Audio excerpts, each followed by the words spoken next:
Hello everyone, Guillaume Nesvana here, host of the E-Commerce Wizards podcast, where I feature leaders in e-commerce and business. This episode is brought to you by MageMontreal. If a business wants a powerful e-commerce online store that will increase their sales, or to move piled up inventory to free up cash reserves, or to automate business processes to reduce human processing errors, our company, MageMontreal, can do that. We've been helping e-commerce stores for over a decade. Here's the catch. We're specialized and only work on the Adobe Magento e-commerce platform, also known as Adobe Commerce. We're among only a handful of certified companies in Canada. We do everything Magento related. If you know someone who needs design, support, training, maintenance, or a new e-commerce website, email our team at support@MageMontreal.com or go to MageMontreal.com. That's MAGE Montreal.com.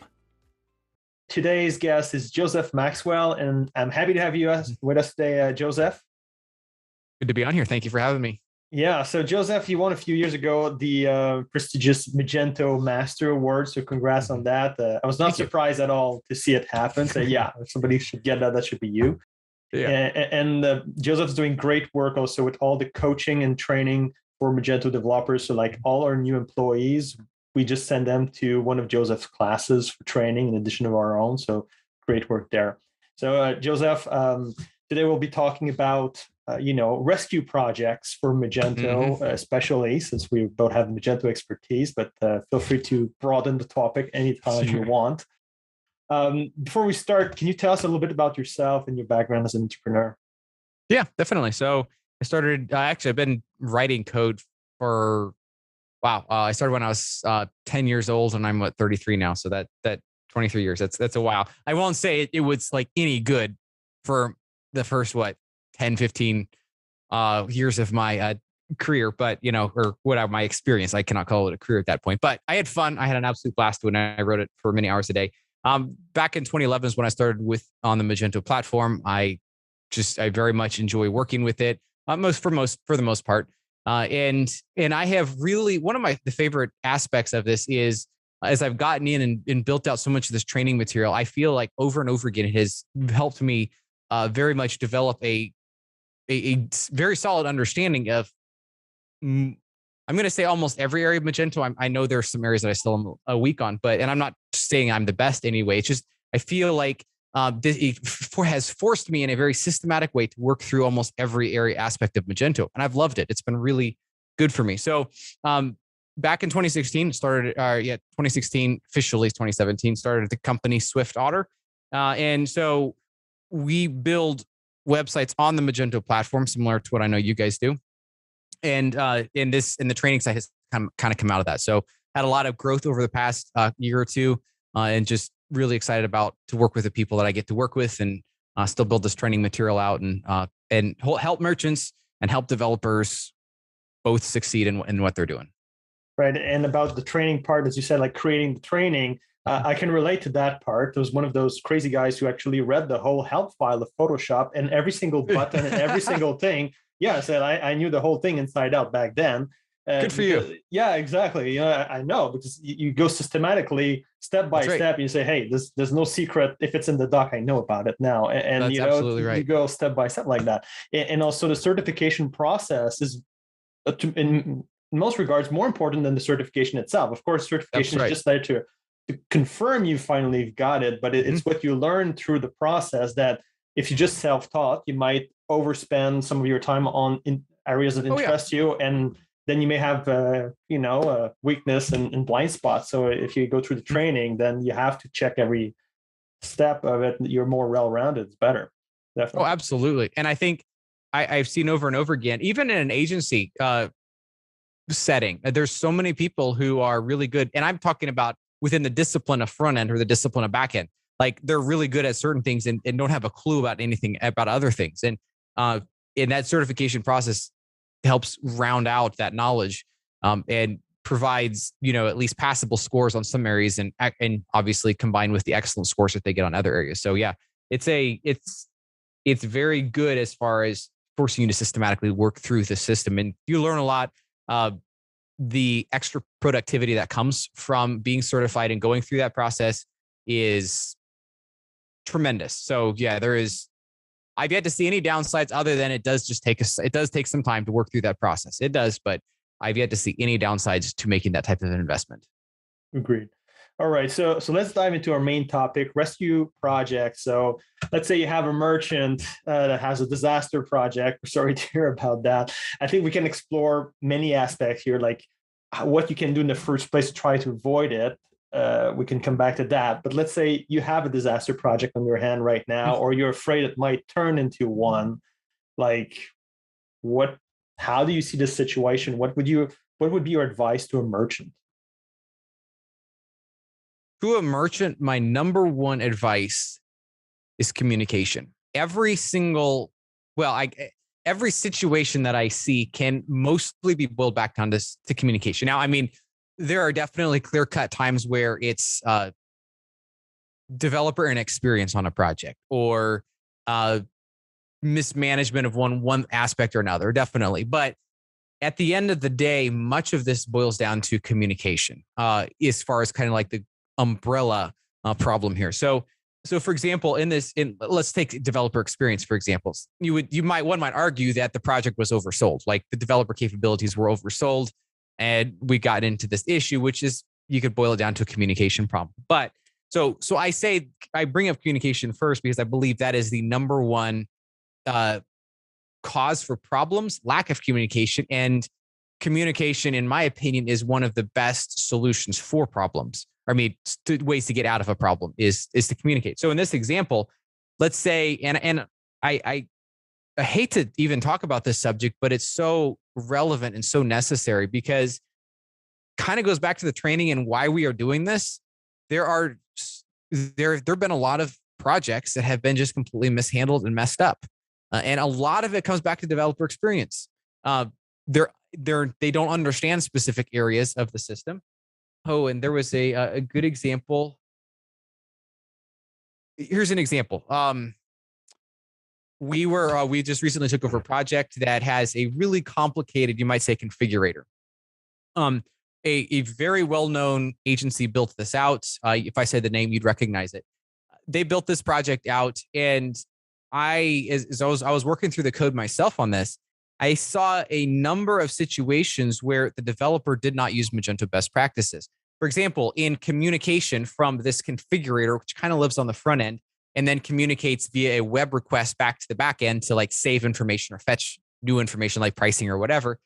It was actually using the mechanism, and I'm trying to keep it in layman's terms here, the mechanism used to render HTML, but it was actually returning like the structured data format called JSON. So at the end of the day, so that was one issue. The second issue on top of that is the developer who built this out actually ended up creating a 3 or 4, maybe it was 5 endpoints meaning like HTTP, like internet destinations for this type of work. So like saving this particular configuration. At the end of the day, it added extra bugs. There was multiple paths to be able to get to this, which create a lot of problems. And so all of this stuff, and that's where I put that one into like developer experience. It comes back then down to communication, in my opinion. So the merchant, I think, unfortunately gets afraid that the developers are just going to dump them. And unfortunately, the developers on the same point are also afraid that the merchant's going to dump them. And the lack of trust, in my opinion, is where the breakdown of communication starts. So maybe we can unpack that a little bit in with a couple of different ways to approach that. But I feel like that's a decent overview as far as how these problems start. Does that make sense? For sure, communication is one of the very big one. Being oversold, as you said, also, like, even if you go to one of the big name agency with hundreds of employees that belongs to a group of thousands of employees that belongs to a multi-billionaire group, I mean, you might not get the A team when you go there, So the sales team does the sales pitch based on the capability of the A team, but then you get the F team or something, and you hope the project doesn't fail. It's a real thing. It is a real thing. And I've seen a lot of projects. We've done a decent number of audits, I feel like. And I get a firsthand look at some of this stuff, and it's amazing the code that is put out there. And then merchants spend their budget for the next year, development budget, on fixing bugs. And no wonder they're frustrated, because it feels like all they do is fix bugs all day long, and they're not able to develop and kick out new features. Yeah, so then they feel like we're standing still, we're not making progress, we're not building new features, tracking new market tactics or whatever. We're just like always fixing problems. So that comes from a lot of bad practice implementation. That's for sure. That's a big one. So I would call that the craftsman's ability and the craftsman's skill level, whether it's a programmer, front and back end, a developer for system integration or whatever else. And then communication that is overarching for everything. And then you have the skill of the project manager. Do you see, like, they're all important? Of course, ideally you have A players all across. But let's say if you had to pick, you have a very, very strong manager with okay developer, or very strong developers with an okay manager. Which team would you pick? Oh man, if I could back up on that question, I think the challenge is for the merchant is first, they don't get a pick. And second, I don't think, and maybe some of these companies are different, but so if they were able to pick, but the second thing is, how would they make that type of decision? In my opinion, is the difficult way to approach that, because at the end of the day, I think it comes back to developer capabilities. And I'm going to throw this out. It's kind of a self-serving plug, but ultimately it's not. I think certified developers are one of the most important metrics. And I've heard people discuss that. And basically some companies actually are charging more for certified developers. But at the end of the day, the question is, why aren't all of your developers certified? And I get there's reasons why or why not, that sort of thing. But at the end of the day, again, forcing developers to go through this process of getting certified benefits them. And obviously then it benefits them. Let me just put it that way. But it also benefits the company, better reputation. Hey, if nothing else, you're higher up on the partner page, in that the ranking order, I think there too. So, yeah, and we can get into how to motivate developers to achieve certification. That's a completely different topic. But I believe that one of the best ways to validate that is to ask for the certifications of the developers working on your project. For sure. Certified, what are they certified in? Exactly. Which level? So there's 3 level, the professional, the expert, and the master, which is the 3 level they have. Definitely try to get the certified staff on your project. That will help. But that is not a guarantee of success. Nope. It's just that, okay, they've met a certain threshold, and it's not 100% to earn the certification. Like any test at school, university, you don't need 100% marks. So they're not perfect. Less than 70%, between 60 and 70% is a passing score. Exactly. So they're not perfect, but they're very good. And then the next part, it comes down again to communication and comes to work ethics. So I've seen some programmers that were technically wonderful, but then they were lacking on the work ethics, and they might actually under-deliver compared to a technically weaker one that has more customer care, more care for people, more human touch, attention to detail, trying to polish really well the final product. So the human aspect is, to my point of view, more important as long as you have someone who's reasonably qualified, that has, let's say, passed his certification. I'd rather pick the guy who's certified, not a genius, but that cares about the customer, cares about the final product, has pride in the quality of the work, and really wants to deliver something amazing that he's proud of. That's right. And I think the challenge is, how does a merchant discern that? Because I 100% agree with you. You are absolutely right. And one thing I would suggest is it comes from the top. Those are going to, the people who are, well, if the top, the leadership at a company is motivated, and they're driven, and they want, their desire is to please the customers, ultimately do what's best for the customer. Because ultimately, and I'll throw this out here, the position that you and I are in can be viewed in providing advice, as we talk to customers, we provide advice, could be viewed as a conflict of interest. Because ultimately, if we are just only out there to push and get more work and more hours and all that stuff, from the most sinister, terrible point of view, one could say that bugs are actually self-serving, because that kind of keeps the process going, as opposed to doing everything we can to minimize at least problems and minimize any unnecessary expenditures in an engagement, which then that makes the customer happy. So having a long-term ethical approach, and I'm not saying, I'm honestly not aware of any companies that do maximize bugs or do any of this stuff. Like I said, that's the sinister worldview. Yeah, But you don't have to with Magento, quite frankly. and that's the problem. But having developers, and it comes from the top down, and I'll elaborate here in a second. But having developers who are focused on the big picture, who are focused on how can I eliminate this bug once and for all, as opposed to temporary fixes, working to, learning testing and building out automated CI/CD and some of this stuff that will ultimately reduce problems in the long run. That's the kind of stuff that I believe ends up coming back and making merchants happy. Giving advice that actually goes against the best interest. I say the best interest, like that reduces the number of hours that a merchant spends, goes to build trust. And so that's kind of where all that comes down to, is really trust. Yeah, it's true. What's the relationship with your perception of the person? And yes, I see what you mean. That would be to our benefit as agency owners, for yourself, myself, to maximize the billing hours. But that's a short-term view. And like people who think like that have a super short-term view. Like, I don't think like that. Been around for 15 years and we're planning for the next 15, So the long-term view, on the contrary, is you want to be a source of trust and a source of expertise that they come to you. Is like, oh, I do have a consultation with the CEO there, and that's valuable, and it's perceived both ways like this, and with respect to the client. And then you give them advice that's best for them. I had a startup comes to me. Well, he had two businesses, a huge one, and then he's starting a new one on the side. Well, for your startup, I mean, you don't have the financial backing of the other one. Like, actually, you should not use Magento. This is a learning management system. Go shop in the LMS section.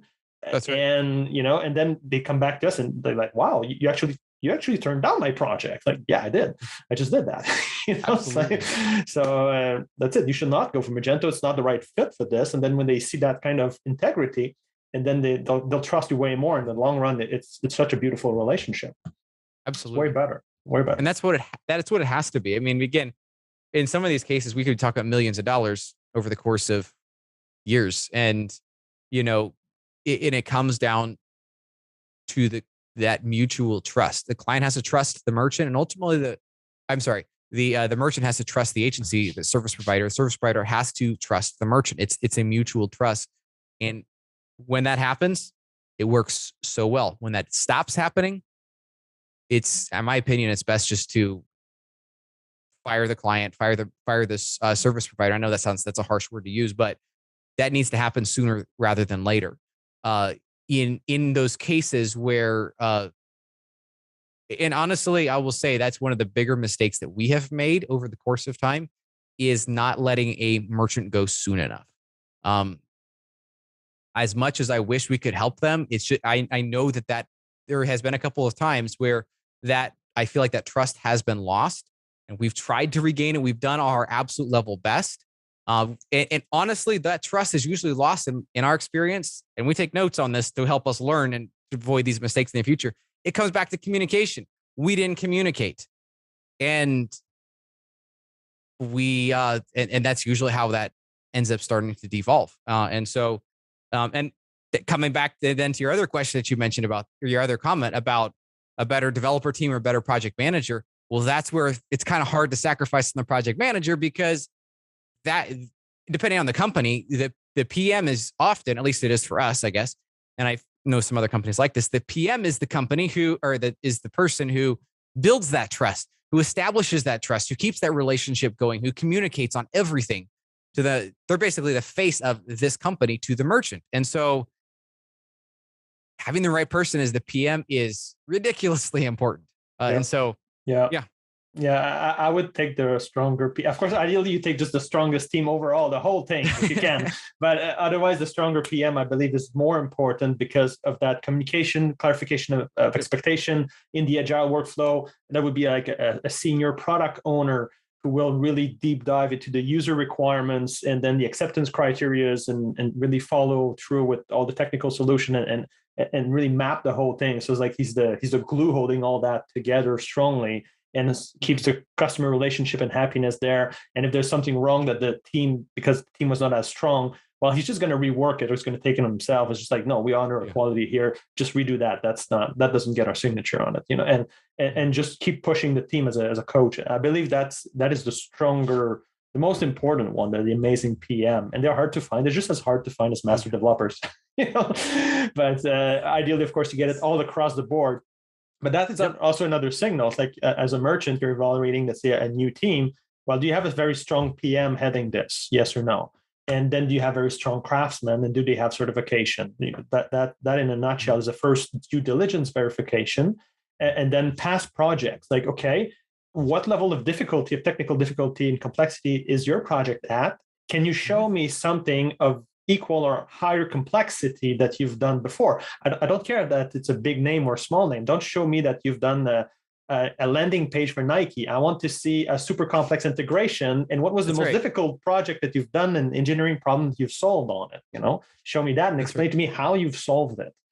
So then we can see, okay, do you have the chops to do that specific job? And as an agency, you need to know where to stop. There was one project was just too big for us at one point, saying, you know what, let's go see that mega huge agency and see if we can either partner up or maybe even just pass it over and have a referral fee or something, because at one point you have to say, okay, no, that's too big. It doesn't fit in the blender, or a team of a few dozen people. It just doesn't fit for us. That's for the mega agencies of this world. Yes. So that's important. Does the agency truly have the capability? And is it only the A team who can do it, or other teams, perhaps the one you'll be assigned to, can that team do it too? Because that's how companies built. It's built on multiple teams, new product owners, new project managers, new lead developers, and new back-end and front-end developers being grouped together as teams. So that's very important to keep in mind. You don't want to end up with the interns, Well, and that's another challenge, because like you said earlier, it'd be really nice to hire rock star developers. Like everyone on the team is just like a master level rock star. And I'll throw this out there. If any of my team is listening, like I'm really privileged that they, we work with some absolute, like our teams are rock stars. So, but that said, like there is the challenge of, okay, no merchant wants, and I to the junior developers, if you're listening to this, don't take offense, but merchants don't want to work with junior developers. Like they want to work with senior developers. Like that's all they want to work with. But at the end of the day, they don't want to accept the cost for only working with senior developers. So again, it kind of comes back to that communication, setting expectations, correct estimates on the project, these issues. And at the end of the day, once you get the labels aside, junior developers do great work. So then, it doesn't matter. So it's kind of, again, it comes back to having those conversations of, look, if it comes up, because again, I've had a couple of those conversations come up. They say, well, we think we don't necessarily want junior developers working on our site. And I'm like, yeah. But there's one business you can't solution. Have it both ways. Yeah, there's a business solution for that, which is a rate card. Like you may have a blended rate for the whole agency, but if you have a rate card, then you can have the junior do the more simple stuff, and it's perfectly logical. It goes back even to the old principle, the master and the apprentice. You don't really want the master to be the cleaning up and scraping the Canva. Give that to the apprentice. Yeah, exactly. Yeah. So it's just normal to have a few junior if you have some masters supervising them. But you do need to have the master expertise that's available when needed to unblock them. Otherwise, you will have to work as a deliverable. And I think the other thing is, from the agency's perspective, being truly honest about who's on the team. Like you said, it is absolutely good, normal, I would say normal and good to have a mix of junior developers on the team, because that's how they come up through the ranks. If a junior developer works by themselves, and that was kind of my story, although I did have a mentor for some of the time. Like the learning curve is really hard, especially in some of these conversations. So the key point is, though, helping the junior developers get up to speed. Helping them get up to speed. But what I was originally saying was, the agency needs to be honest with themselves as far as the true capabilities of their developers. So I have seen a number of cases, and I say a number, quite a number of cases where senior developers, at least in their job title, cannot pass the professional level test. Again, professional is the lowest level of certification.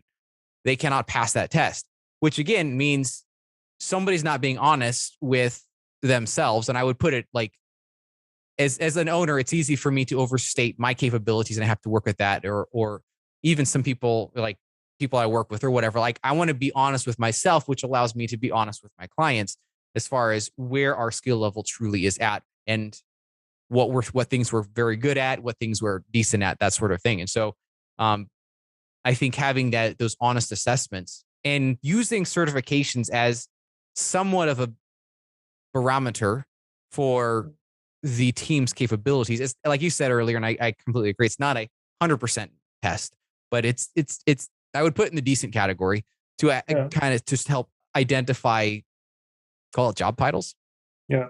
Yeah, it matters. It for sure it does matter. Number of years experience does matter too, but not as much as a question of talent also. And in each work hours, how much work do you put into each work hours? You can go to the gym and just hang out for 3 hours and you haven't really worked out, So there's a question of how much work in this. And now if you try to like put it in the broad categories of like rescue project, there's the worst total disaster that's close to a scam that like the agency took or the freelancer took a lot of money and sort of delivered nothing or close to nothing. Right. I've seen that extremely rarely, once every several years. It's a very rare use case. That's lawsuit material there. Yeah, exactly. That's different. That's very, very rare. Typically, it's more a lack of technical capability or overselling or company growing too fast, that kind of stuff, mismanagement of a project, and then they're not able to deliver on the goods. Some of the problems there typically happens with unclean project management, that there was work done all over the place. So then if you try to part ways with that other company, it might be complicated. If you really just work on the time and material, it's simple. They give you the code, you pay the bill, you leave, typically, unless there's a cancellation fee or something like that. But if there's no such thing and they work like by milestone and they get paid by chunks of 20% or whatever, then it can be hard to say really where you're at if they've worked in an unclean way. This stuff started and not finished all over the place that doesn't work. That can be more part of a conflict. And it's harder for even the other agency to take it over, say, okay, do you even have a documentation where you're at? No, okay, fine. We'll do our own inventory of what do you want and where you're at on each feature of the project plan and clean it up. So it typically comes back to lots of faults there. So there's a lot of it is just craftsman, then it's project management failure. That would be on the provider side of thing. I don't know if there's anything you want to add to those like high level categories, or sometimes it's maybe just a misfit between the provider. It's good work, but they don't get along well, then they want a new provider. But that typically just ends up like, okay, you finish the job, they deliver the website, and then the support goes to another company when it's not a fit because they still delivered the job. Yeah. Don't know if you see any other high level. I think that sums it up. Definitely. Like there are definitely failings on the provider side. And yeah, it pretty much, like you said, comes down to overselling, project management failures and development failures. And yeah, now, well summed it up. Even though we're talking mostly advice to merchant now to help them with a failure project, a recovery project, okay, what are the responsibility of the merchants as well, or like issues that they might have caused? Like, what's the merchant's part here? It's not necessarily 100% the fault of the provider sometimes. Now I can get on my soapbox because I'm not talking about people like us, right? No, that's not how I operate. No, and I agree, because like there is responsibility on both sides. And I think a couple of aspects that I have seen contribute to this, again, I'm going to put them like kind of, again, talk about communication, I think, in that. But one of the first things is putting pressure on the provider to fit within a certain budget. So, okay, like, hey, I got this, let's say, large project, and here's X amount that we're going to do for that. And by the way, we need all these features, and these are really important features, and we cannot live without them. And the provider says, there's no way we can get this done for this budget. And the merchant says, yes, or we're leaving, that sort of thing.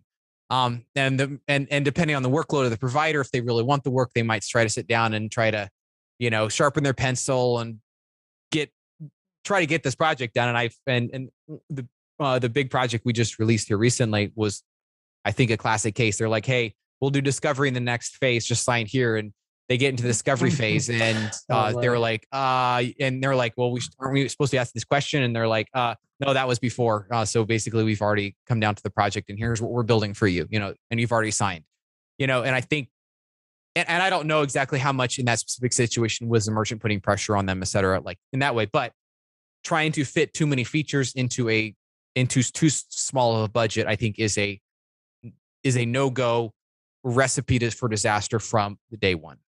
Yeah.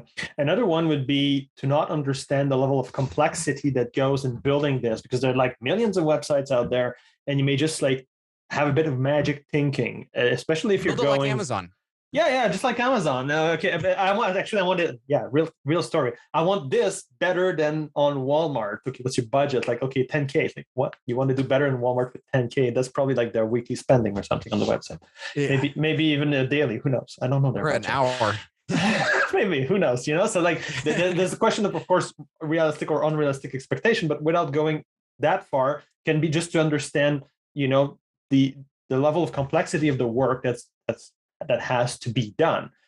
So that's one really, really important aspect. Another one is, unless you have like a very clearly productized service that you bought from the provider that says, we're going to deliver this many content pages with 2 rounds of revision and this in Photoshop and whatever. So unless you have a very, very clear checklist of what's included, what's excluded, and even then, unless you have, like, I don't know how many pages documenting all this, there will be all kind of gray zones that are really unclear and takes a lot of work and can create a lot of scope creep, even if both parties are of goodwill, So there's a question there that sometimes is simply solved by saying, hey, we work hourly, because then it solves the gray zone question. Both parties sort of more or less align that help us save time and we'll help you save money, and then both parties can align. There's always conflicts that you say, hey, you win if it takes you more time, but say, no, we have so much work that it's not what we're trying to do. We're trying to just like deliver you this project as fast as we can and respect the budget.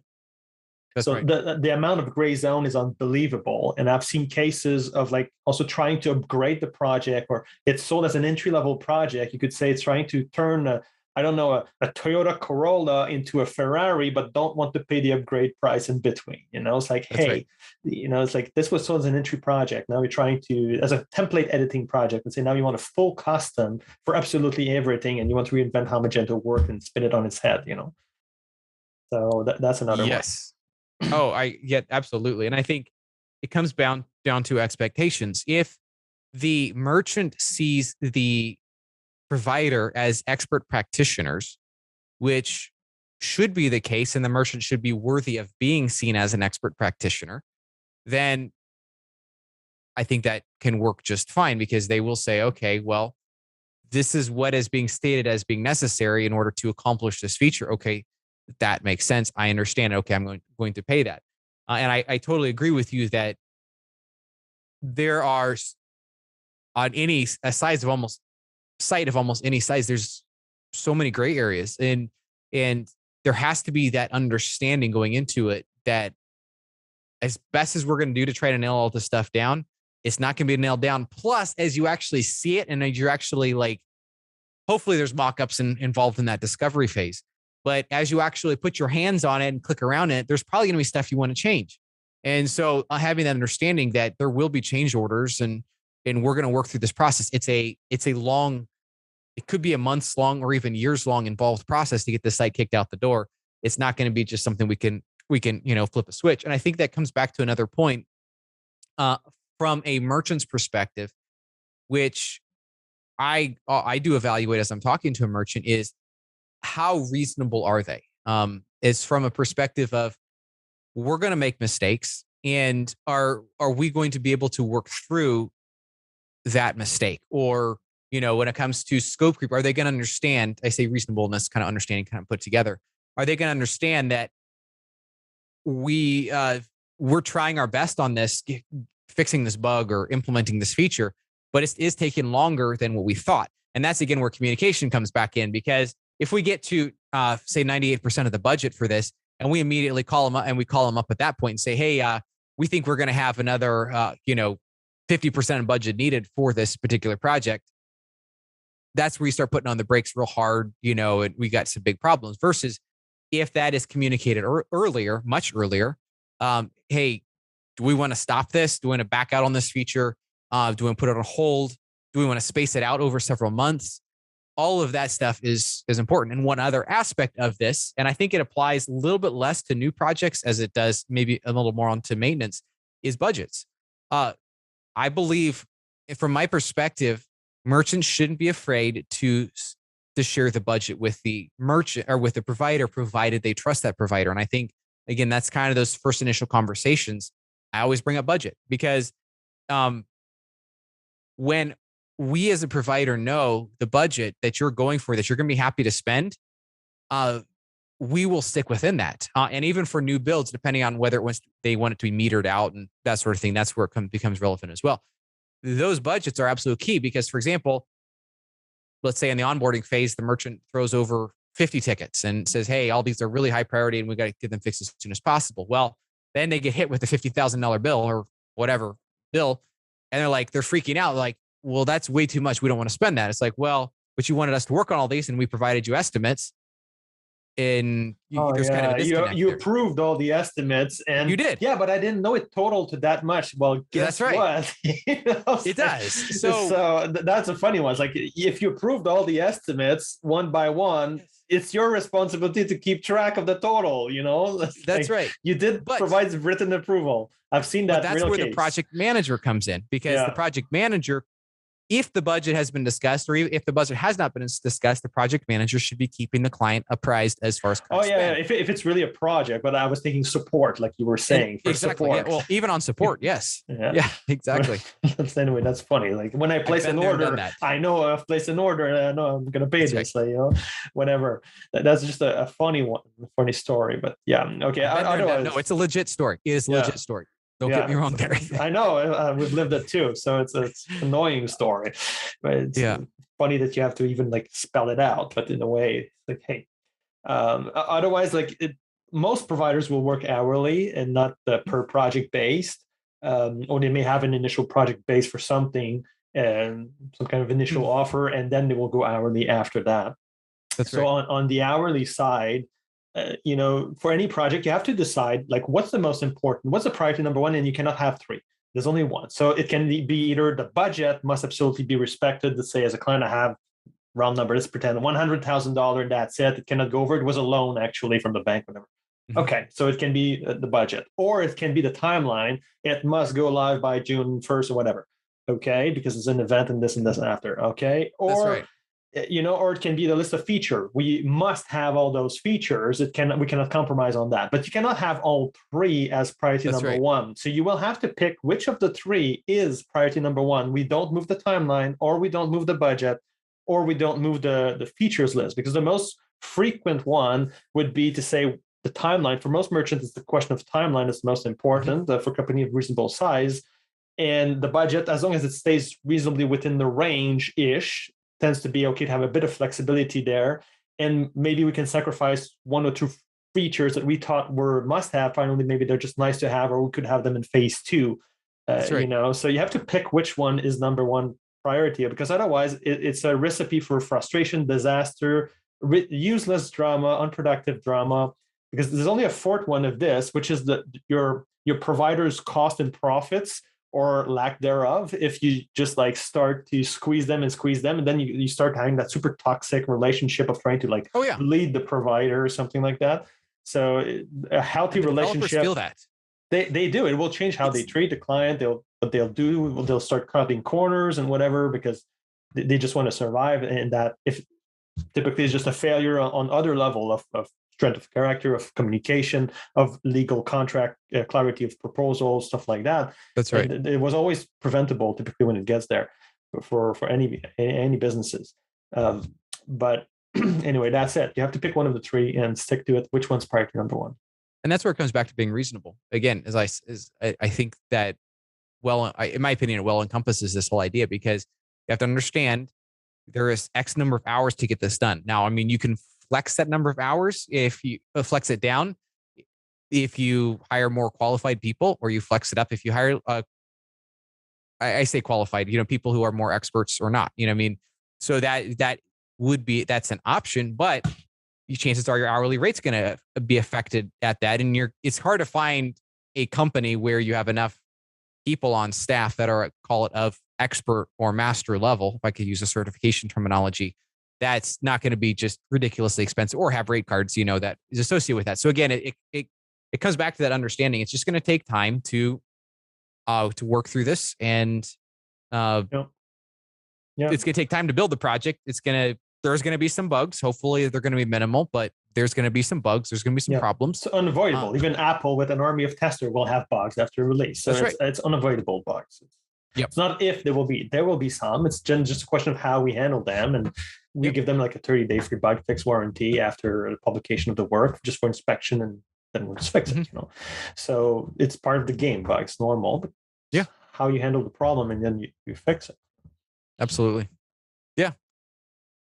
Any other things you've seen that part of the, we're talking about horror stories here, it's like yuck, but anything else that you've seen that maybe on the merchant side, of course not the person who's listening, they're not going to do that, but that you've seen other situations like this, that perhaps the merchant had something they could have done better or take a part of the blame.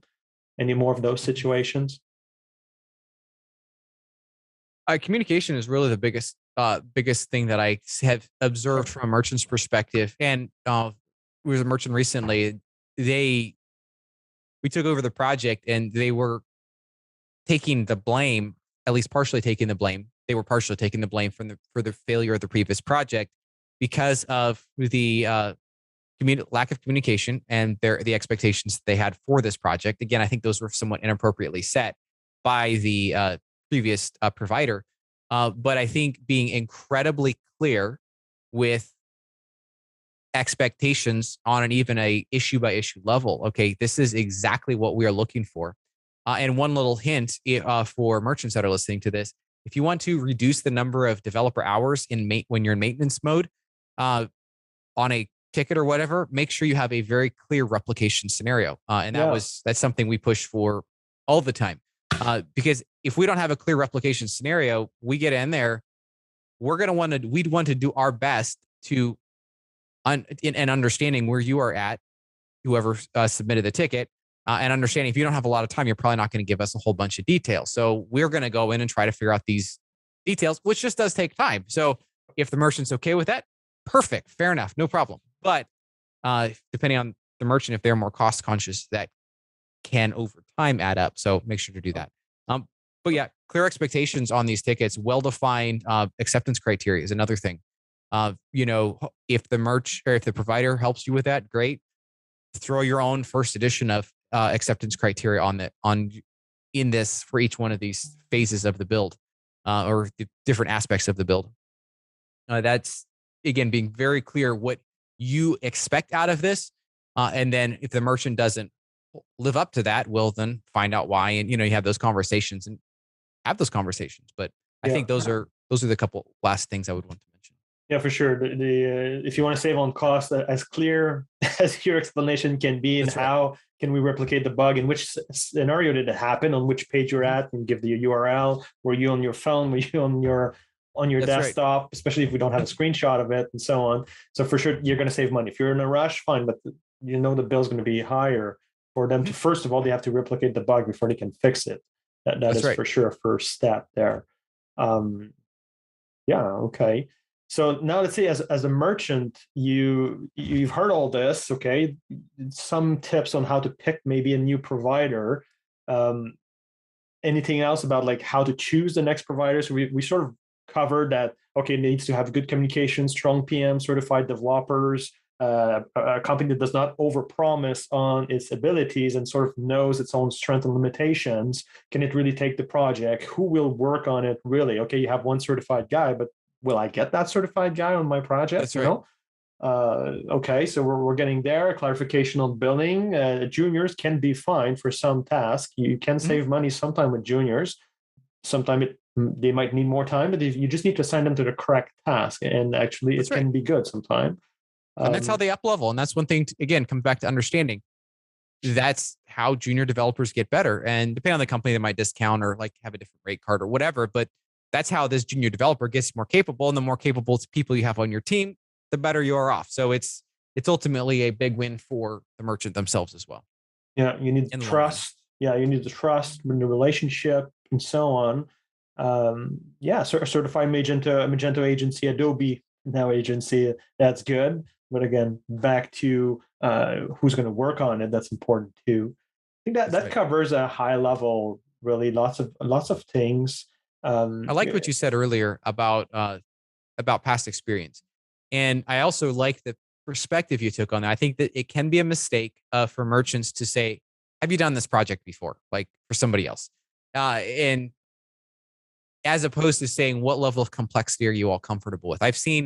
There's some big agencies that I've seen the work that they've put out has been very subpar because from what my observation is they put out a whole bunch of, say, smaller cookie cutter websites, which unfortunately are kind of like just should have been Shopify in my opinion, but they were on Magento. I mean, there's basically like putting a new theme on it and throwing it out. But then there comes the project that there's some heavy checkout customizations, and they are significantly struggling with this because again, all their experience is this easy stuff. And so there's nothing wrong with such an agency. Just to be very, very clear on that, there's nothing wrong. It's just that again, you have to be honest with what type of projects you can accept. And as a result, from the merchant's perspective, getting references is not a bad idea at all. I mean, again, if you're looking at spending $100,000 or $1 million or whatever it is going to be, having that understanding, like, okay, I'm actually working with them and I trust them. I think that's the biggest thing is the provider should be providing paths to accelerate trust. And again, trust does take time, so it's not like going to be immediate, but as quick as you can build that trust is good. But also for the merchant to be asking, okay, and to see again, it's going to be apples and oranges, understanding it's going to be apples and oranges, but okay, I want this apple. What's the closest orange to this apple that you've built? Like what areas? Okay, if I need this weird ERP integration for a ancient platform that we're using, have you done any ERP integrations or any of these tools or of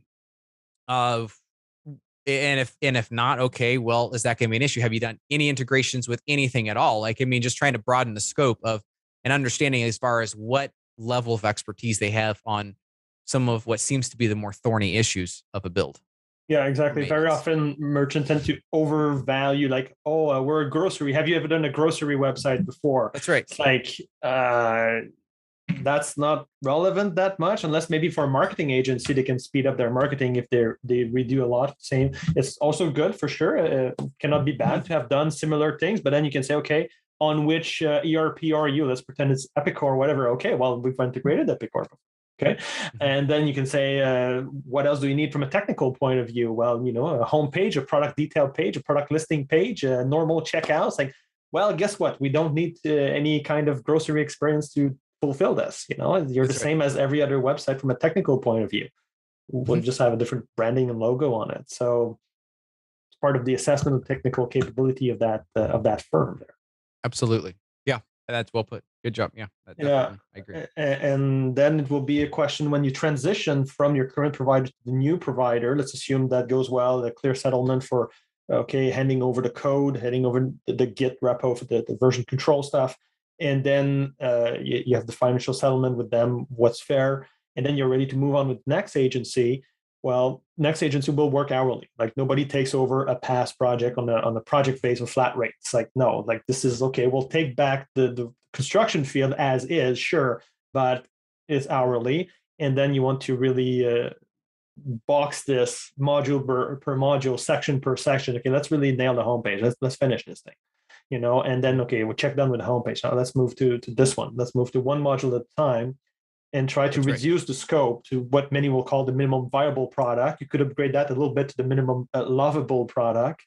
And then you can publish this thing and then do a phase 2 to put additional features on it. That's right. That's right. Absolutely. That was a note I had down. It's just is the new agency should do an audit to figure out. I mean, I guess the one caveat is the merchant could also do that. Like, not from a code perspective. I mean, from a code perspective, you have to have that capability, but from a functionality perspective, okay, here's where we're at. Here is the bug list. And ultimately in a situation like that, moving over, I think it's much more successful if they deprioritize things. I've seen cases where everything after a move like that becomes highest priority. And as such, there is no prioritization because everything is highest priority. Everything's critical. Everything's critical. Yeah, and there, in effect, that means nothing is critical. And so, which means that you're not getting as much service. So you have to be honest with yourself. I'm saying this from a merchant's perspective. You have to be honest with yourself saying, hey, look, this new development team has only so much bandwidth. And again, that's where budget can be very helpful, saying, identifying, okay, because if the merchant and the provider agree on a budget, 50,000 a month or whatever, then that's the provider saying, hey, we have this much bandwidth. And the merchant saying, okay, I want to spend this amount of money. It's kind of an agreement in that way, which is really valuable. And then we say, okay, we have this amount of time. So what are we going to focus on? And so having that audit, having issues properly prioritized, can make a significant difference as far as the effectiveness of this new engagement. Yep. And to go further with this, I've seen some cases where a feature is mentioned as critical to replace the existing website with the new website. It's like, hey, but that feature, you don't even have it on the current website. Like, like if you want to go to market super quickly, like how is that truly critical? Your current live site doesn't have it, So can have a bit of an honest introspection that let's say, okay, you're excited about that feature. You would really love to have it to go live. And then it's up to you, sure. But are you willing to wait an extra 2-week sprint to have it? Yes or no? And then you can have it. But, because the other part of that is provided everything is properly scoped out, we could actually deliver and then 2 weeks later deliver this new feature, which is almost not going to be a problem at all, right? So just getting the site out the door as quickly as possible, and then we add on whatever we want, as opposed to getting it perfect, which I love the quote, perfect is the enemy of done. So we can strive for perfection. Back in my earlier days, we did a very large project that was literally that. Like it was just, oh, we want this feature, we want this feature, we want this feature. And that kept pushing out the timeline. And I look back and was like, yeah, we got the site out, but we certainly could have done a lot better with that project. Yeah. And we're coming on top of the hour, Joseph, here. Just a shotgun question. Any last thoughts on this topic? Yeah. So I think we've covered it pretty well. I mean, from the agency's perspective, there's after these situations. Well, I guess one other thing is I would say is do a retrospective. When you've gotten to the point for an agency to let a client go or a relationship turns south, do a retrospective, write it down. And same goes for a merchant. Working, not happy with the provider. Do a retrospective to see what could I have done better.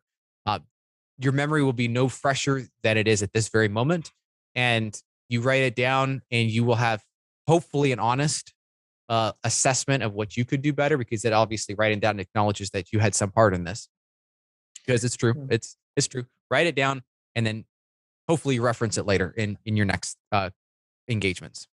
I'm going to add that retrospective is good even when things are going well. At the end of any work sprint, it's part of the agile process. At the end of each work sprint, you have a retrospective. It's just a continuous improvement cycle. What did we do great? What could we do better next time? And that's it. So, hey, Joseph, thank you for sharing your thoughts with us today. If people want to get in touch with you, what's the best way to reach you?